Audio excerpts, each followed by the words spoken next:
ኤላ እንደማፈቅር በፍቅር ብን ብዬ እንዳበርኩ ሁሉም ሰው ያውቃል። ሰብለን ግን መቶ መችል አይመስለኝም። በግድ እንድትዋደድ ምንም አይነት ስሜት የለኝም። እሺ እኔም ነገር ፍቅረኛው ነኝ ማለት አንቺ? አዎ ብርክቲ አይን አይደለም አይደል? እንደዚህ በፍጥነት የምንገናኝ አይመስለኝም። ኤልያስን ታውቂዋለሽ እንዴ? ታውቂዋለሽ እንዴ? ብርክቲ ማለት ሰው ነች እንዴ? አሁን እሷ ናት። ወደ አንተ እኮ እየመጣች ነው እኮ። ይተዋወቃሉ ማለት ነው እንዴ? ኧረ ነገርዬው ከመተዋወቅ በላይ ይመስላል። ምን አይነት አጋጣሚ ነው አንተ? ቆይ ነገሮች በሙሉ ከዚህ ልጅ ጋር የሚያገናኙ ለምንድን ነው?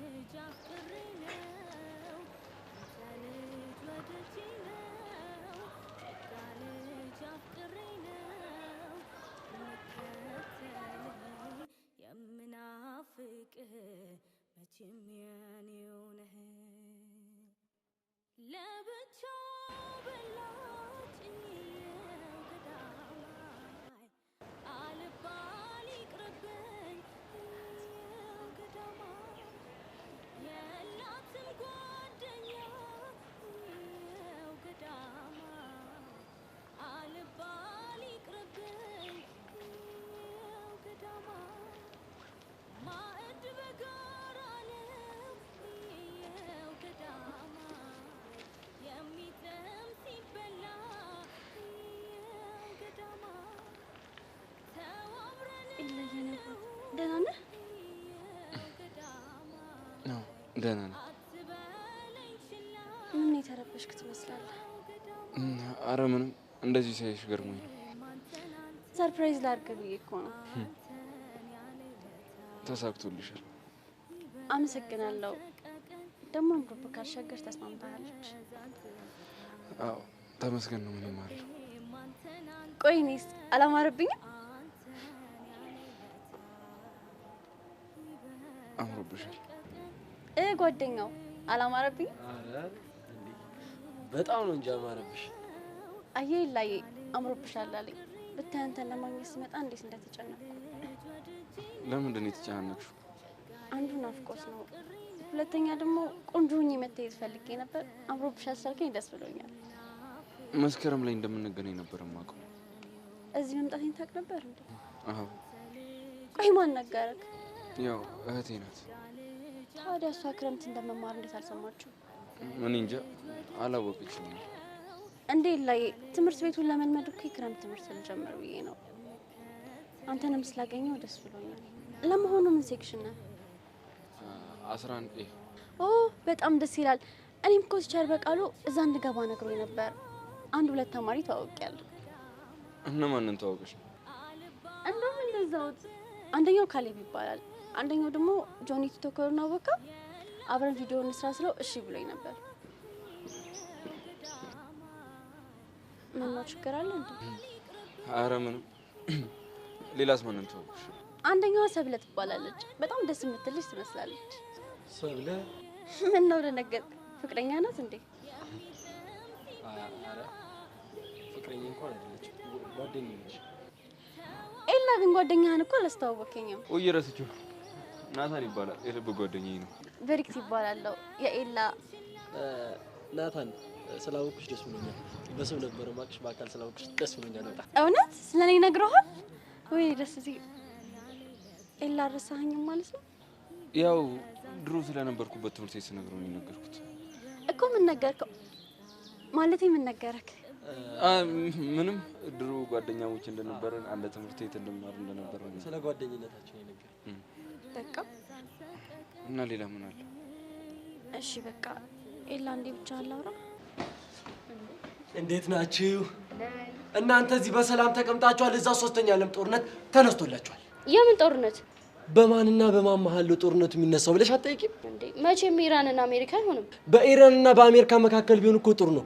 ጦርነቱ የተነሳው በአለምና በብርክቲ መካከል ነው። እንዴ ብርክቲ ማለት እቺ አዲሷ ተማሪ ናት። አንቺ ማውቀሻታል? እቺ ልጅ ፌመስ ሆናለች። እኔ የምለው ግን ለምንድን ነው ጦርነት ውስጥ የሚገቡት? ቀደም ከነ ጆኒ ጋር ወክ እያደረገች ከጆኒ ጋር እኔ ግን የሚገርም ገማች ነው። እስኪ ተረጋጊ። ከጆኒ ጋር ነው ያለው። ያ ማለት ደግሞ ካሌብም አብሮ አለ አይደለ? ኧረ እስቲ በእናታችሁ ወሬን አታቆርፍዱት። እሺ የኔ ናት አንቀጥል። ከዛማ እኔና ኤላ ወክ እያደረግን ብርክቲና ኤላ መታየት እንዲህ ፊልም ላይ እንዳለው ቆሞ ድርቅ ብለው መታየት ማለትማ እንደውም ሰው ሀገር ላይ የተነፋፈቁ ፍቅረኛሞች ሲገናኙ ልክ እንደዛ። እሺ ከዛማ መታ ጥምጥም አለችበትና የኔ አባት ምናምን አለችው። ቆይ ግን እሱ ምን አላት? እሱማ ደንግጧል፣ ብዙም አላወራ። ከዛን እሷ ብቻችንን እናውራ ብለው አንቀጭቅጨው ይዘው ጠፍ። ከዚህ በፊት ይተዋወቁ ነበር ማለት ነው? ከመተዋወቅ በላይ ነው እኔ መስለኝ። እንዴት ልትል ቻልክ? ከዚህ በፊት ስለሷ ጫፍጫፉን ነግሮኛል። ስለዚህ የሆነ ኬስ ሳይኖራቸው አይቀርም። አይ አልገባኝም። ምን አይነት ኬስ? ምን ነው አጥብቀሽ ጠየቅሽኝ? ምንም ያው ወሬውን ስለጀመርከው ነው። በቃ እንሂድ። እንዴ ወዴት ነው የምትሄጂው? ሁለታችሁ እስኪ አንተ ምን ነገር ብለህ ልጅቱን አስደበርካት? እንዴ ለምን ደብራታል? ያው ማለት ስለማይመለከታት ነገር አወራክ ነው ማለት ነው። መስየኝነት አጥፋሽ። ሰብለ ኢላን ታፈቅራለች? እንደዛ የሚባል ነገር የለም። ባይሆን በእናትህ ብርክቲን አሳየኝ። ለምን? እንዴ በቃ ላይ አትፈልጊ ነው? ኮለብረ ምታት ፈለኩኝ እንዴ? ምን ወሬያ ካልጠፋ ሰው ደግሞ አንተን ስፈልግ። ቆይ ለምንድን ነው እንደዚህ የሚሸልሹ? እንዴት ሆንኩ? በልብስሽ ውስጥ እስኪያስታውቅ እኮ ልብሽ በጣም እየመታ ነው። ሳይ በጣም ስለምታስፈራኝ ነው። ምን ነው ከአሁን ልቤን ወሰደው ነጠቀኝ ብለሽ ነው ፈሪ? ልቤ መጀመሪያውኑ እኔ ጋር ስለሌለ ያሳስብክ። ልክ ነሽ። እኔ እኮ አንዳንዴ ነገሮችን እዘነጋለሁ። ለካ ቀድሞውኑ ልብሽ እኔ ጋር ነው ያለው። ዋው የድሮ ጓደኛ በመምጣቷ ደስተኛ ብቻ አይደለም ምላሳመም ነው። ጎበዝ ልጅ። አሁን ወደ ዋናው ነጥብሽ መጣሽ ማለት ያው ምን ዙሪያ ጥምጥም ያስኬድሽ? ስለ ብርክቲ መጠየቅ አልነበረም? ፈልጊ ጠይቂ። በግልጽ ስለሷ አልጠይቅህ አልነበረም። ያው ካገኘው ከይቀር ብዬ ነው። ቆይ ግን ምንድን ነው እንደዚህ ጥያቄ የሆነብሽ? የሆነ ቅዥቅዥ የምትለው ነገር አለ። ጆኒ ለቀቅ እንድታረገው ንገራት። ምን የተለየ ነገር አየሽባት? ስታየው እንዴት እንዳደረጋት እወዳለሁ፣ ቪዲዮ አብረን እንስራ ምናምን አለችው። ምን ነው እሷን ባታምኛት ፍቅረኛ ተብዬሽ ጆኒን አታምኚው? ከማንም በላይ አምነዋለሁ፣ ግን ደግሞ ፍቅረኛው ነኝ፣ ይደብረኛል። እሺ እነግራታለሁ። ጥሩ በቃ ምኑ? ስለ እኔና ስለ እሷ የምትጠይቂኝ? ማወቅ ስለማልፈልገው ነገር አልጠይቅህም። እርግጠኛ ነሽ? የፈለጋችሁትን ብትሆኑ እኔ ምን አገባኝ? ለእኔ ንገራት ያልሽኝን ነገር እኮ ለራሱ ሄደሽ መናገር ትችይ ነበረ። ሲመስለኝ ቅናት ፊት ያዝ እያደረገችሽ ነው። እኔ ሰብለ ነኝ ባንተ የምቀናው? ማን ስለሆንክ? ያው ስለምታፈቅኝ ነው። ስትማዘዝ እንዴት እንደምታስጠላ። ለማንኛውም እኔ ለብርክቲ ምንም አይነት ስሜት የለኝም። እሺ እኔ ምን አገባኝ ታዲያ? ለምን ትነግረኛለህ? ያው እንድታውቂው ያክል ነው። በዛ ላይ እሷ በጣም ነው የምታፈቅረኝ። እናም ደግሞ እንደምታያት በጣም ቆንጆ ነች። ስለዚህ ለእሷ ያለኝ ስሜት አይቀየርም ማለት አይደለም። እሺ ወዴት ነው? የማይመለከተኝ ነገር ኤላን ታውቂዋለሽ? ከሱ ጋር አብረን ነበር የምንማረው። ኤላማ የግቢው ፌመስ ነው፣ የማያውቀው የለም። እውነት? በዚህ አይነት ሴቶች ሁሉ ይማማቱለታል። አዎ ስጋ እንዳያሞራ ሲዞሩት ነው የሚውሉት። ግን እሱ ዞር ብሎ ማያቸው። እንዴ ፍቅረኛ አለው እንዴ? አዎ ሊያውም በጣም የሚወዳት። እርግጠኛ ነሽ? ፍቅረኛው እኔ ነኝ። ማለት አንቺ?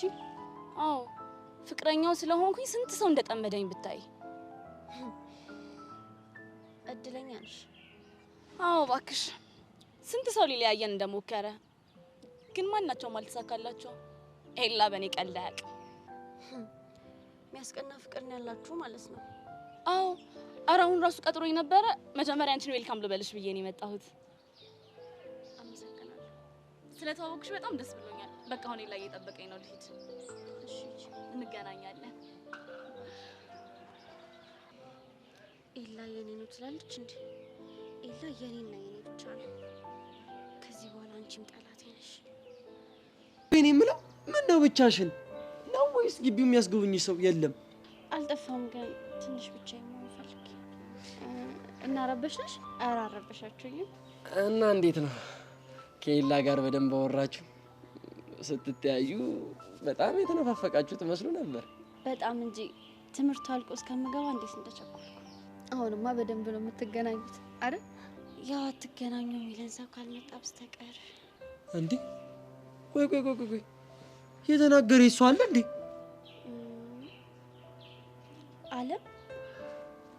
አለም እንደዚህ አለችኝ መሰለኝ። ቆይ እሷ ደግሞ ምን አለችሽ? መታ ተዋወቀችኝ። ከዛ ዙሪያ ጥምጥም አለችና የኤላ ፍቅረኛ መሆኗን ነገረችኝ። የምርሽ ነው? ብዙ ሰዎች ላለያዩ ሞከሩ። በኤላ ምክንያት ብዙ ጠላት አፍርቻለሁ ምናምን ስትል ነበር። አሃ ይሄ ማለት ቀጣዩ ጠላት አንቺ ነሽ ማለት ነው። መሆኑ ነው እንግዲህ።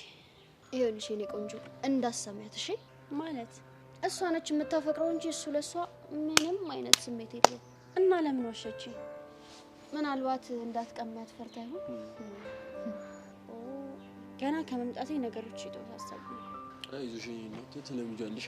እኛም ለምደነው አይደል? በዚህ እድሜያችን የሁሉ ጫና ለምደነው ትለምጃለሽ። እናንተ ግን ስትታዩ ከጓደኛም በላይ ትመስላላችሁ። እንዴት አልሽ?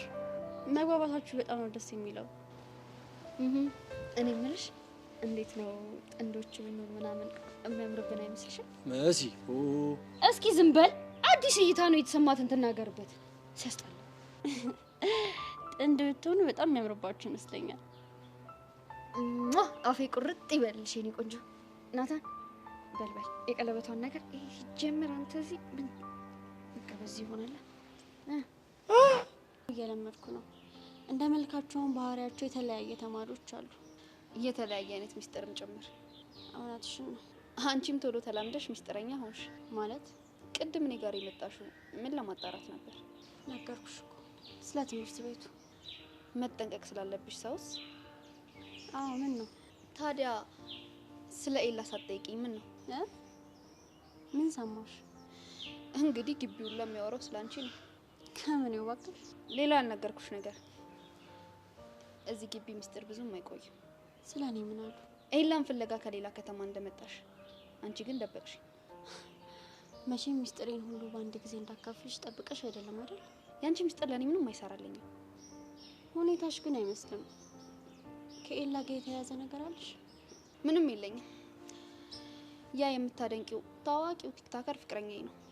ማ ጆኒ? አዎ ጆኒ። በጣም ደስ ይላል። ለማንኛውም ኤላን ብለሽ ከሆነ የመጣሽው መጠንቀቅ አለብሽ። ከምን? መቼም ሁሉንም ነገር ባንዴ እንድነግርሽ አትጠብቂማ። መልካም ጊዜ።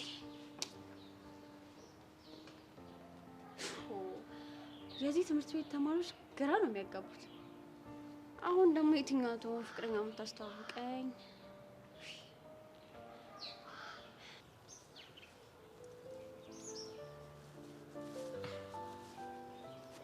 ምን ፈልገህ መጣ? እንኳን ደስ አለህ ልልህ ነው። ለምን እንዴ? ብሬክቲ እኮ መጣችልክ። ሲመስለኝ የተሳሳተ መረጃ ነው የደረሰው።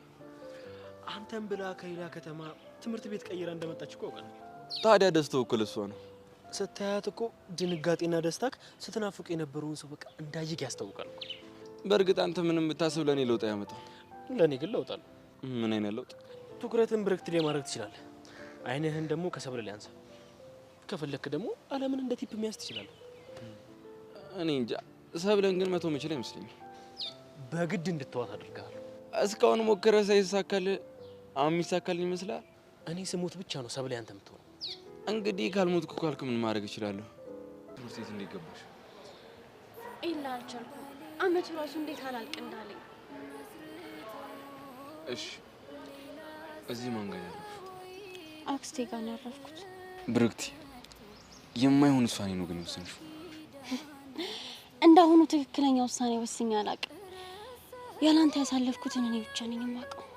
እኔ እኮ እንደማልሆንሽ ደጋግሜ እነግርሻለሁ። ያኔ ሁን ብዬ አላስገድድህም። ታዲያ እንደማልሆንሽ ካወቅሽ ለምንድን ነው የሁሉ መስዋዕትነት መከፍሺው? ምን ይጠቅምሻል? አንተን ሳላይ መዋልም ሆነ ማደር ከብዶኛል።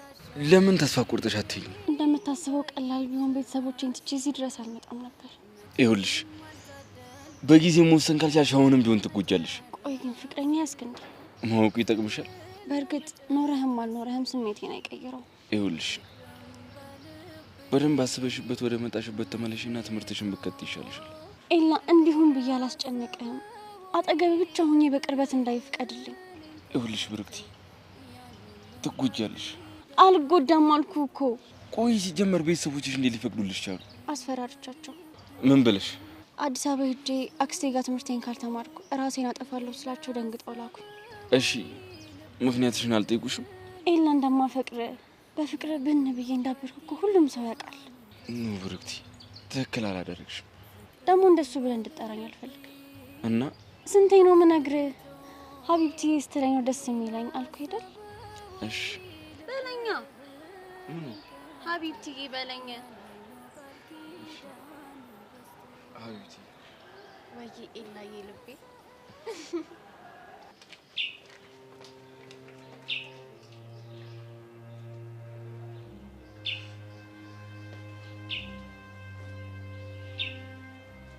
ደግሞ ማናት?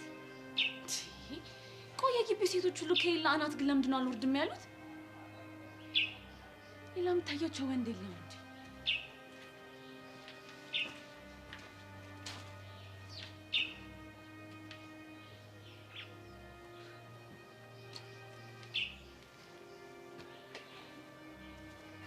ያሳዝናል።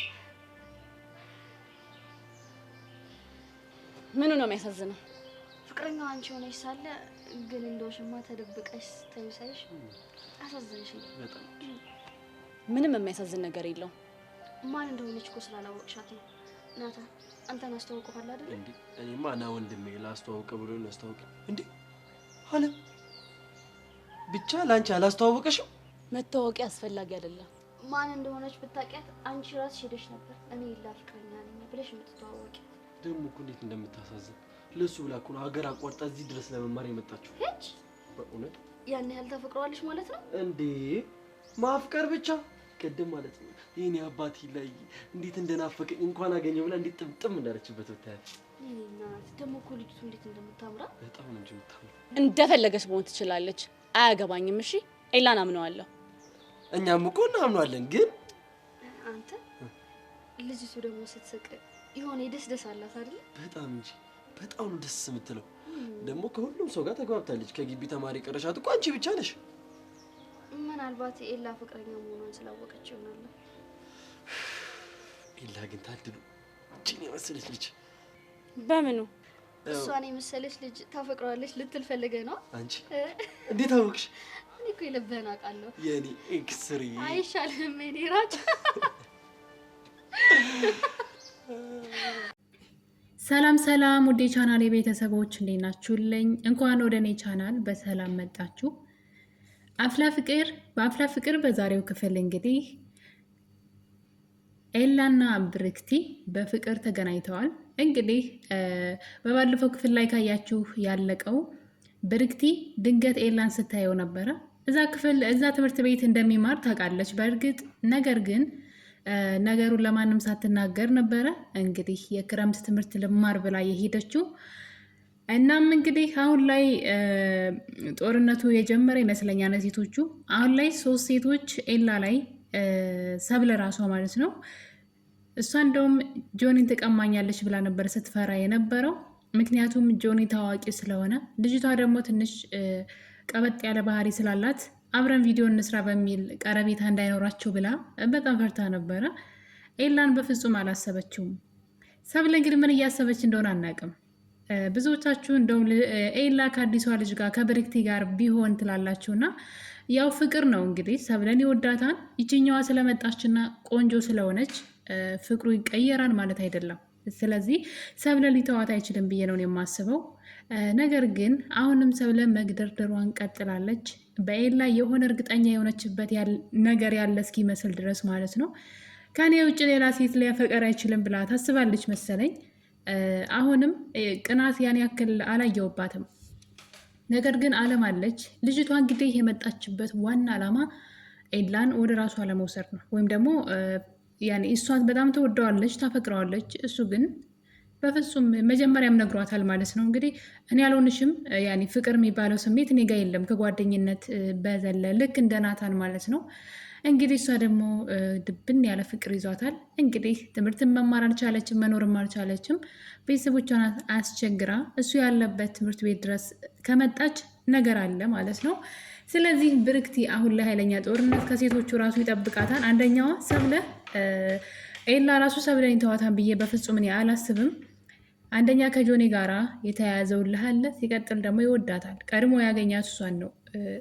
ብርክትን የሚወዳት ቢሆን ኑሮ መጀመሪያ ነበረ አብረው በነበረው ጊዜ ማለት ነው። እና እሱ ከጓደኝነት በዘለለ ሊወዳት አልቻለም። እንግዲህ ሁለቱም መንገድ ላይ ሲገናኙ አብረዋቸው ያሉ ሰዎች ጉድ ነበር ያሉት። እንደምታዩት ካሌብ እና ጆኒ መጀመሪያ የተዋወቀቻቸው እነሱን ስለነበረ ከእነሱ ጋር ሆና ነበረ ኤላን ከናታ ጋር ሲመጣ ፊት ለፊት ያገኘችው እና ሁለቱም ድርቅ ብለው እንግዲህ ፊልም ላይ ልክ የምናየው የቱርክ ፊልም ላይ በቃና የምናየውን ይመስል ነበረ። ሁለቱም ፍዝዝ ብለው በፍቅር ማለት ነው እንዴት እንደተገናኙ አይታችኋል።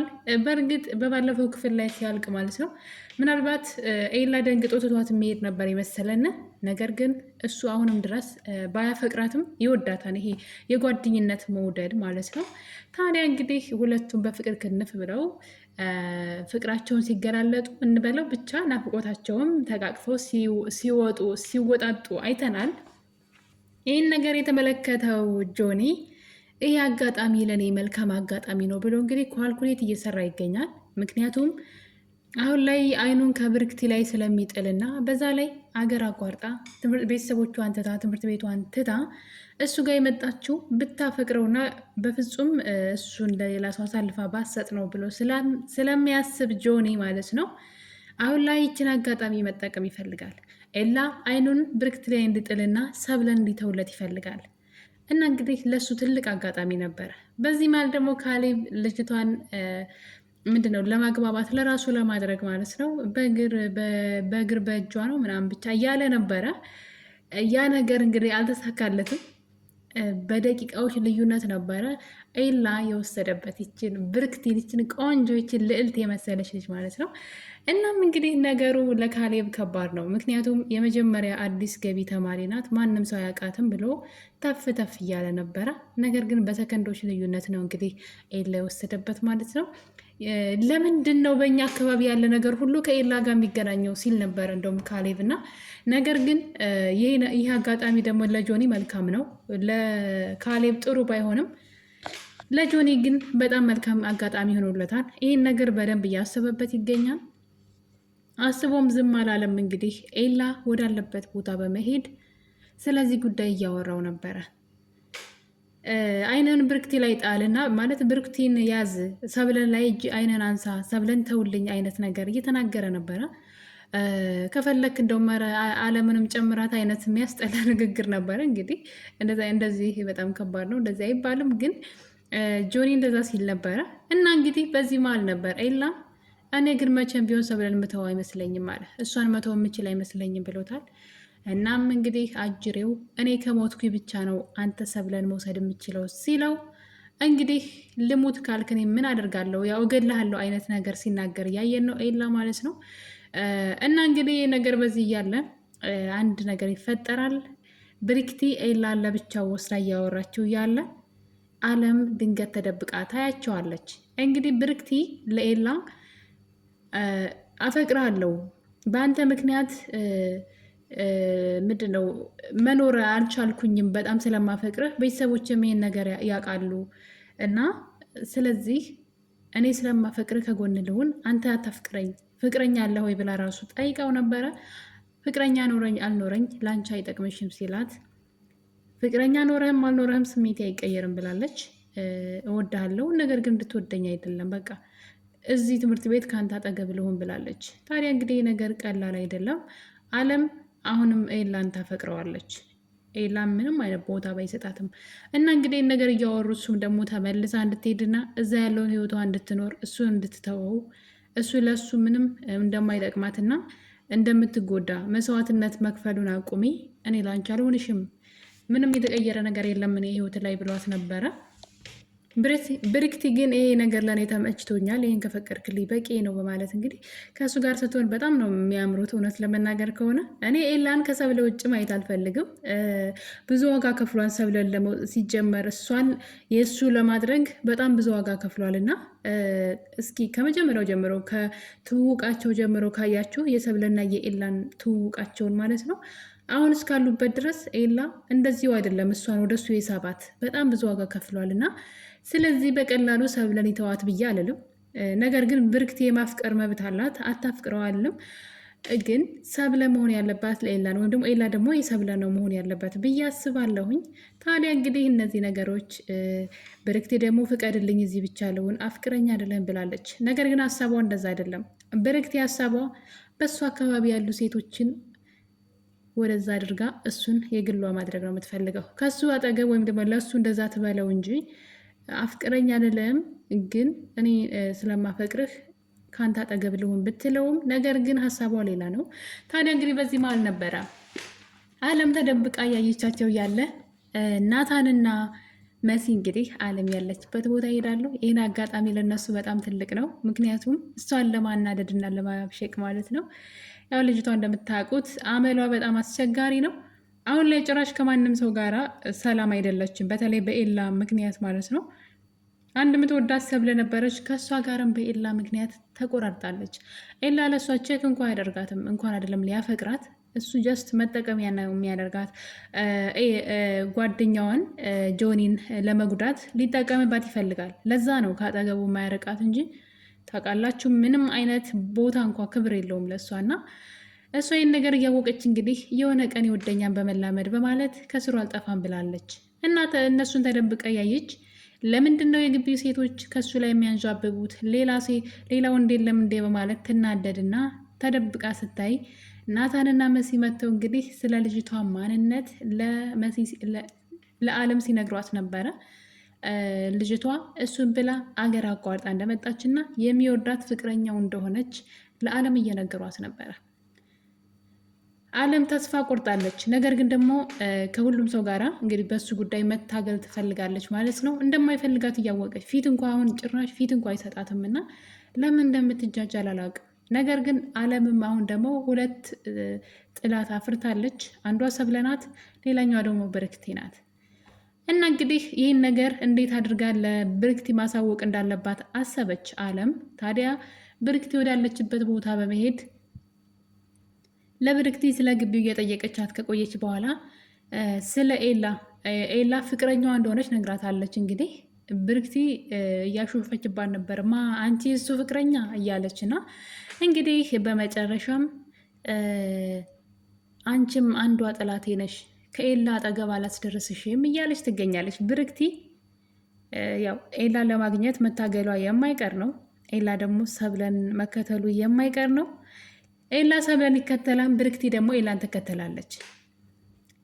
የፈለገ ቢሆን ግን ኤላ ሰብለን ትቶ ከብርክቲ ጋራ ይሆናል ብዬ አላስብም። ለጊዜው ግን ሰብለ በዚህ እልኋና በዚህ ደረቅናዋ ከቀጠለች ኤላ ከብርክቲ ጋር ሊቆይ ይችላል ማለት ነው። ያው እሷ እንግዲህ በቅናት ተነሳስታ ወደሱ ለመምጣት ካልጣረች ማለት ነው የትም አይሄድም ብላ ነው እንግዲህ እስከዛሬ ድረስ እንደዚህ እየሆነች ያለችው። አሁን ግን መረር ያለ ነገር ነው። እሷ በዛው እንደዚህ በዚህ እንትኗ ከቀጠለች ኤላ ደግሞ ከብርክቲ ጋር የማይሆንበት ምንም ምክንያት የለም። የምትወደው የምታፈቅረው ሴት ናት።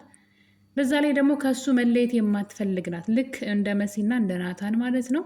ይሄ ነገር ግን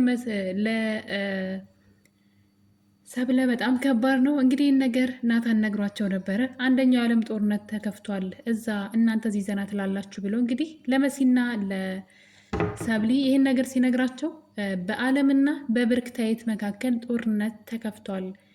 ኤላና ብርክታይት ከዚህ ቀደም የሚተዋወቁ ከጓደኝነትም የዘለለ ነገር ያልተቋጨ ታሪክ ያላቸው ይመስላል በማለት እንግዲህ ሲናገር ሰብለ በነገሩ ትደነግጥና ምን ማለት ነው ብላ በተደጋጋሚ ናታንን ስጠይቀው እያየን ነው።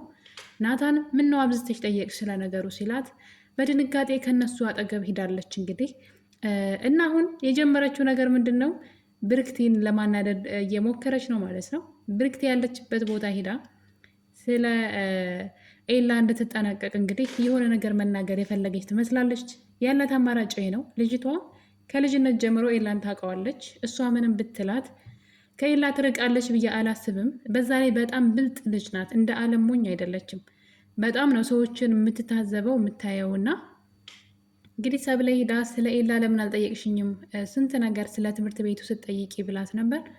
ከኤላ ጋር የሚገናኝ ኪዛለሽ እንዴ? ምን ነው በጣም አንጨራጨረሽ አይነት ነገር ስትላስ ነበረ።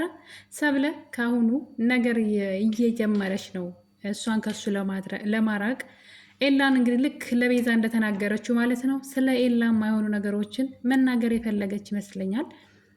ነገር ግን ልጅቷ መስሚያዋ ጥጥ ነው። ኤላን በቀላሉ ለሰብለ አሳልፋ የምትሰጥ አይመስለኝም። እና ውድ ቤተሰቦች እንግዲህ እየተግደረደረች እስከ ዛሬ ድረስ የኤላን ፍቅር አልቀበልም ብላ እየወደደችው ነገር ግን አልቀበልም ብላ የቆየችው ሰብለ አሁን ላይ ተቀናቃኝ መጥቶባታል። ለዛውም በጣም ቆንጆ የሆነች ሴት ማለት ነው። በጣም አስተዋይ ለዛውም ማለት ነው። መሲም ደግሞ አለምን የምታናድድበት ምክንያት ወይም መንገድ ያገኘች ይመስለኛል። እና ውድ ቤተሰቦች እናንተስ እዚህ ድራማ ላይ ምን አያችሁ? ምን ታዘባችሁ? ሀሳብ አስተያየታችሁን ኮሜንት ላይ ያስቀምጡልኝ።